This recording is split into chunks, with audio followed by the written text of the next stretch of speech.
এমন একজন মানুষ যার মাঠে উপস্থিতি দেখে বিশ্বের সেরা ফুটবলাররাও সতর্ক হয়ে যেতেন। তিনি কোনো গোল করেননি, কোনো ট্রফিও জেতেননি, তবুও তার নাম আজও ফুটবল ইতিহাসের সবচেয়ে সম্মানিত ব্যক্তিদের মধ্যে উচ্চারিত হয়। একজন রেফারি হিসেবে যে খ্যাতি তিনি অর্জন করেছেন তা অনেক কিংবদন্তি ফুটবলারের জনপ্রিয়তাকেও ছাড়িয়ে গেছে। আর তিনি হলেন পিয়েরলুইজি কলেইনা। 1960 সালের 13 ফেব্রুয়ারি ইতালির বোলোনিয়া শহরে জন্মগ্রহণ করেন পিয়েরলুইজি কলেইনা। ছোটবেলায় তিনি নিজেও ফুটবল খেলতেন, কিন্তু তিনি খুব দ্রুতই বুঝতে পারেন যে খেলোয়াড় হিসেবে নয়, ফুটবলের অন্য একটি গুরুত্বপূর্ণ ভূমিকায় তিনি সফল হতে পারবেন। মাত্র 17 বছর বয়সে তিনি রেফারিং কোর্সে ভর্তি হন। তখনও তিনি জানতেন না যে একদিন তাকে বিশ্বের সর্বকালের সেরা রেফারি হিসেবে গণ্য করা হবে। কলেনার জীবন আরও একটি কারণে ব্যতিক্রমী। অল্প বয়সেই তিনি অ্যালোপেশিয়া নামের একটি রোগে আক্রান্ত হন। এই রোগের কারণে তার মাথার সমস্ত চুল এবং শরীরের লোম ঝরে যায়, কিন্তু তিনি এটাকে দুর্বলতা হিসেবে দেখেননি, বরং তার টাক মাথা, তীক্ষ্ণ দৃষ্টি এবং কঠোর অভিব্যক্তি তাকে মাঠে এক অনন্য ব্যক্তিতে পরিণত করেছিল।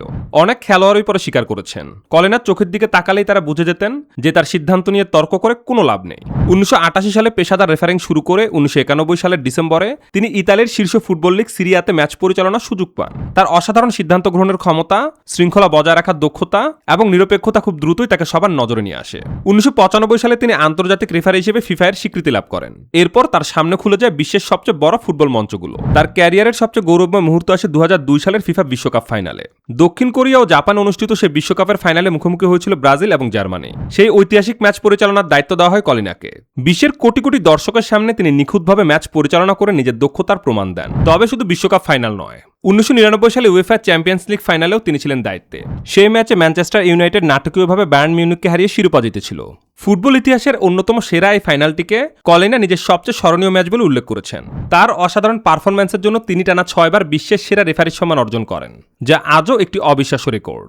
খেলোয়াড়, কোচ, কর্মকর্তা এবং সমর্থক সবাই জানতেন কলেনা কখনো কোনো দলের পক্ষে নন, তিনি শুধুই ফুটবলের ন্যায় বিচারের পক্ষে। 2005 সালে অপেল গাড়ির স্পন্সরশিপ বিতর্কের জেরে স্বার্থের সংঘাতের প্রশ্ন উঠলে নিজের সততা রক্ষায় তিনি নিজেই পদত্যাগ করে অবসর নেন, কিন্তু ফুটবল থেকে দূরে সরে যাননি। অবসরের পর তিনি বিভিন্ন আন্তর্জাতিক ফুটবল সংস্থার সঙ্গে কাজ করেন এবং নতুন প্রজন্মের রেফারিদের প্রশিক্ষণ ও উন্নয়নে গুরুত্বপূর্ণ ভূমিকা পালন করেন।